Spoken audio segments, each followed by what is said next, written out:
It is the morning of April 29th, 1945, a Sunday. The war in Europe is in its final, convulsive spasms. The Third Reich is collapsing, but it has not yet surrendered its darkest secrets. Under a leaden gray sky, the soldiers of the U.S. 45th Infantry Division, known as the Thunderbirds, are pushing through the Bavarian countryside toward a large, sprawling complex near Munich. They have been told to expect a supply depot, or perhaps a chemical factory.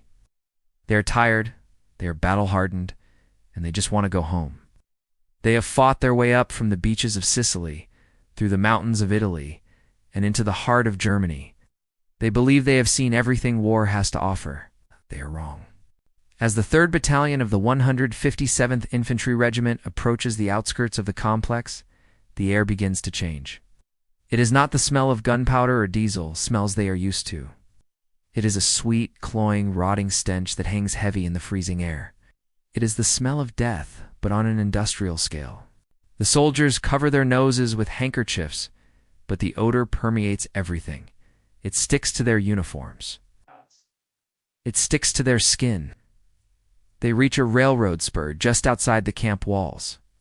Sitting on the tracks is a train that will haunt their nightmares for the rest of their lives. It consists of 39 cattle cars, silent and motionless in the morning mist. This is the infamous Buchenwald transport. It had left the Buchenwald concentration camp weeks earlier, carrying thousands of prisoners evacuated away from the advancing Allies. For 3 weeks, this train had meandered across Germany without food or water, finally parking here at Dachau to rot. The American soldiers approached the train cautiously, weapons raised. There is no sound coming from inside. No cries for help, no movement. A young lieutenant steps forward and peers inside one of the open slat doors. He recoils violently, a scream dying in his throat. Inside the car, and in every car stretching down the line, are bodies. Thousands of them. They are stacked like cordwood, a tangle of emaciated limbs and hollow faces. Men, women, and even children, starved into skeletons, beaten, and left to die of thirst and exposure. The soldiers of the 45th Division stare in stunned silence. These are men who have seen friends blown apart by artillery. They have seen the carnage of Anzio and the Battle of the Bulge. But this is different. This is not war. This is a crime against humanity itself. Some of the bodies bear bite marks, grim evidence that in their final moments of madness, the living had tried to eat the dead to survive. The psychological impact on the American troops is immediate and devastating. A tough 19-year-old private from Oklahoma, a boy who had stormed machine gun nests without flinching, sits down in the muddy snow and begins to weep uncontrollably. Another soldier doubles over and vomits. But for the majority of the men, the initial shock and grief are quickly replaced by something else. A cold, shaking, murderous rage begins to take hold. They look from the train to the SS watchtowers looming in the distance. They tighten their grip on their M1 Garand rifles. In that moment, on that railroad track, the rules of war evaporate. The Geneva Convention, the military code of conduct, the very idea of mercy, it all ceases to matter. The only thing that matters now is revenge. This is the true, unvarnished story of the Dachau liberation reprisals. It is the story of the day American soldiers snapped. It's the day they lined up the SS guards against a wall. And the day General George S. Patton decided that sometimes, in the face of absolute evil, murder is a form of justice. To understand why this happened, you must understand who these men were. The 45th Infantry Division was a National Guard unit from Oklahoma, filled with cowboys, farm boys, and a significant number of Native Americans from the Cherokee, Choctaw, and Seminole nations. They were known as a rough, aggressive division. They were the liberators, the good guys. Before this day, they had a reputation for professionalism. They took prisoners. They treated the wounded enemy with basic human dignity. But Dachau changed them in an instant. The sight of the death train stripped away their civilization. Lieutenant Colonel Felix Sparks, the commander of the 3rd Battalion, tries to maintain order. He is a seasoned officer, respected by his men. He sees the look in their eyes, the 1,000-yard stare that has turned into a predator's glare. He shouts orders, trying to keep them focused on the mission. Keep moving. Don't look at the train. We have to secure the camp. But you couldn't not look. There were over 2,000 bodies on that train. As the soldiers walk past the cars, they feel the eyes of the dead staring at them. They see the skeletons clad in ragged stripes. Private John Lee would later recount the collective mood of the unit. "We were mad.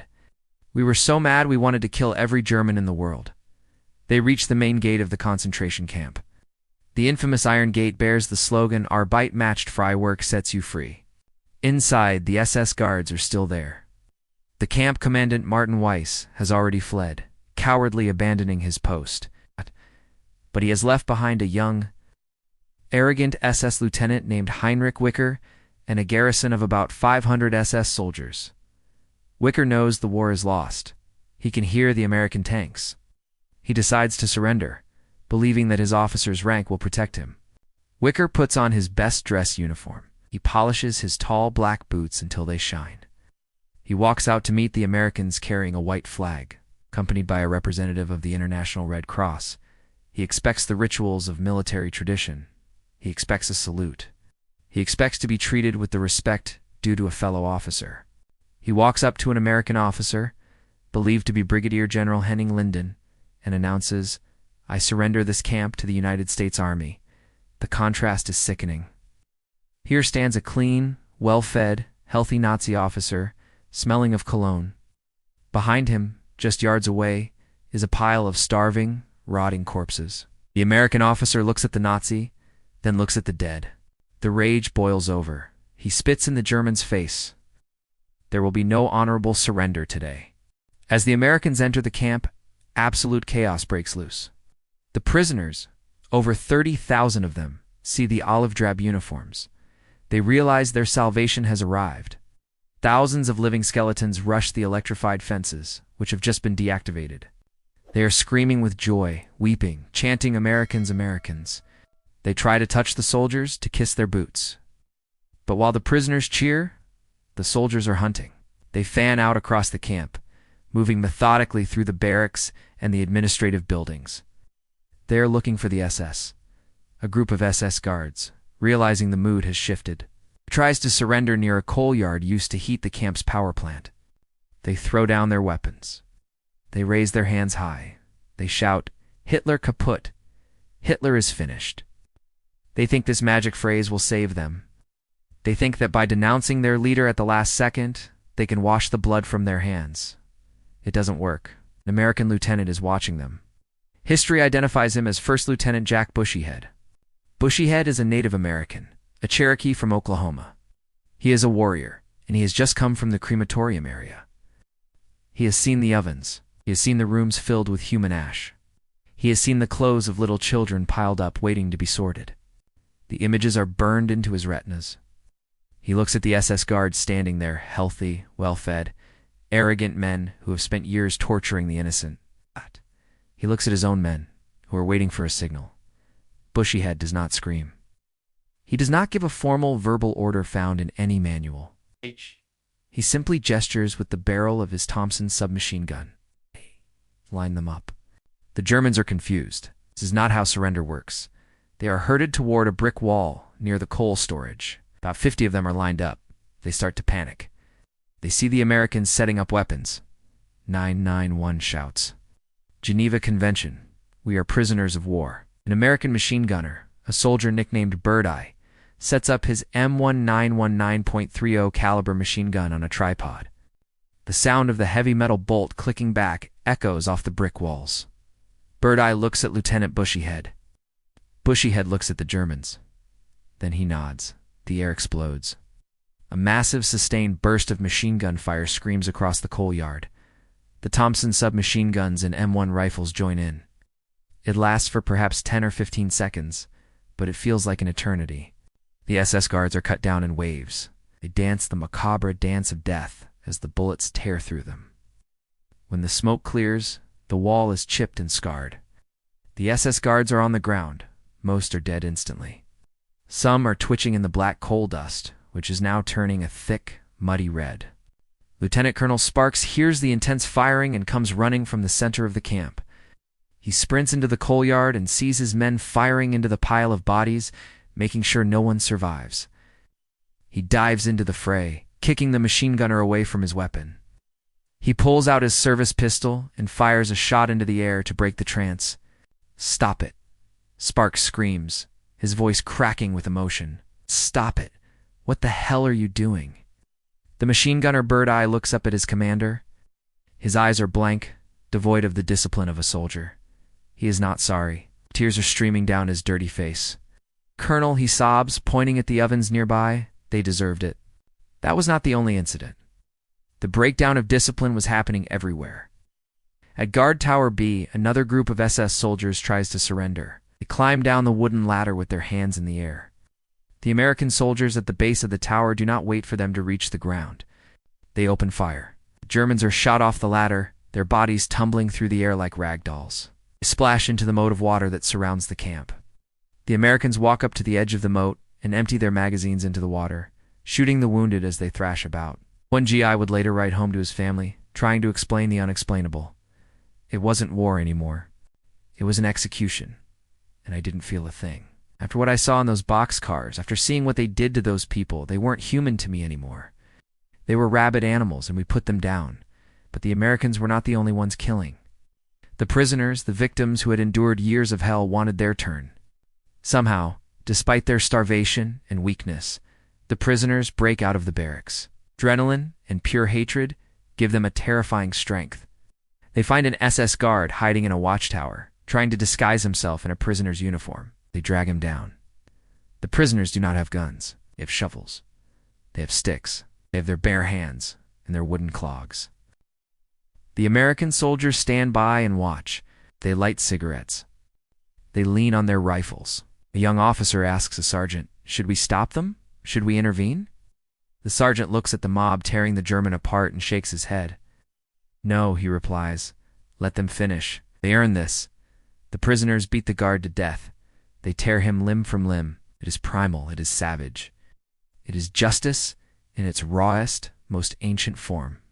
In another part of the camp, the prisoners find a German Capua prisoner who had collaborated with the Nazis and beaten his fellow inmates to gain favor.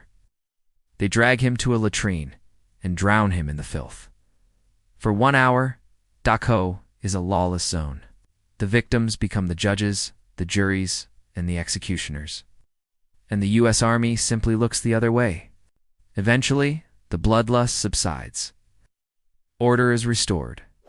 Lieutenant Colonel Sparks, realizing the gravity of the situation, physically stops the killing. He locks up the few surviving Germans in a secure room to save them from his own men. But the secret cannot be kept forever. In the age of cameras, there is always evidence. Photos had been taken.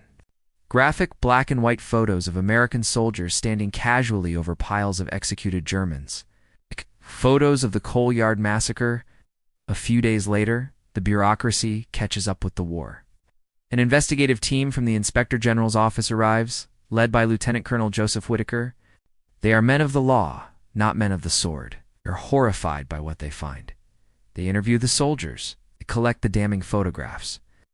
They draft a formal report titled "Investigation of Alleged Mistreatment of German Guards at Dachau." The report is thorough and devastating. It concludes that American troops had violated international law. It names Lieutenant Bushyhead and others. It recommends court-martials for the officers involved. It recommends that the heroes of Dachau, the men who liberated the camp, be treated as criminals and murderers. The report moves up the chain of command, gathering stamps and signatures, until it lands on the desk of the most feared general in the American Army, General George S. Patton, commander of the Third Army and appointed military governor of Bavaria. Patton is a complex man. He's a strict disciplinarian who would fine a soldier for having unpolished boots or a loose tie. He believes in rules.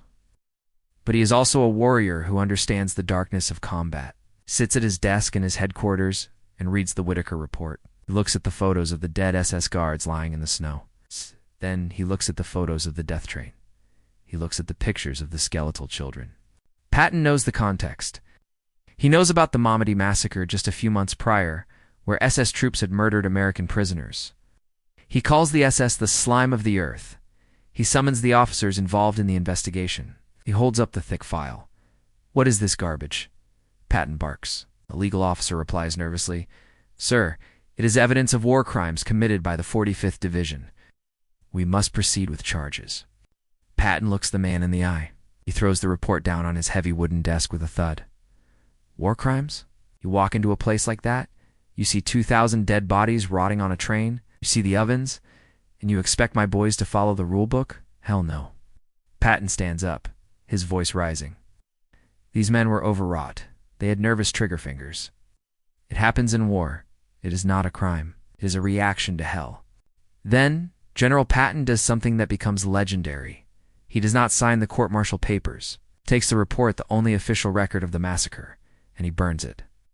Or, according to other accounts, he orders it to be buried in the deepest, most inaccessible top-secret file in the archives, explicitly ordering that it never be opened. He tells his staff, there will be no trial. The SS got exactly what they deserved. The matter is closed. Dismissed. General Dwight D. Eisenhower, the Supreme Commander, is informed of the situation. He sees the photos of the death train. He realizes the public relations nightmare. Putting American heroes on trial for killing Nazi monsters would destroy the morale of the troops and the public. So, the unspoken order comes down from the very top. Quash the investigation. The charges were dropped. Lieutenant Jack Bushyhead, the man who gave the nod at the coal yard, was not hanged. He went home to Oklahoma, returned to his life, but a part of him remained in that coal yard, never spoke about the war. He never bragged about liberating Dachau. He died in 1977, a silent hero carrying a dark secret to his grave. The Dachau reprisals remain one of the most controversial chapters of World War II today. Neo-Nazis and revisionists try to use this event to say, look, the Americans were just as bad, but historians and ethicists see it differently. This was not a planned genocide. This was not the systematic extermination of a race. It was a human reaction. It was the snap of the human mind when confronted with pure, concentrated evil. When you walk into a nightmare, when you see a child starve to death, when you see a room full of bodies, can you remain a professional, detached soldier? Or does the human need for vengeance take over? Do you become an avenger?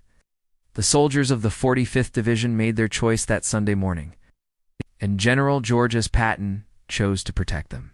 Today, if you visit the Dachau Memorial Site, you will see monuments honoring the 30,000 victims of the camp.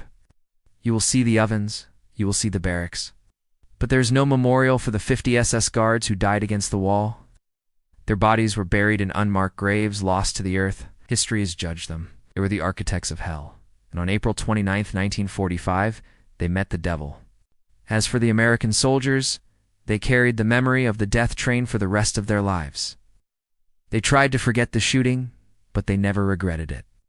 One veteran, an old man with tears in his eyes, said years later, I know killing prisoners is wrong. The Bible says it's wrong. The army says it's wrong.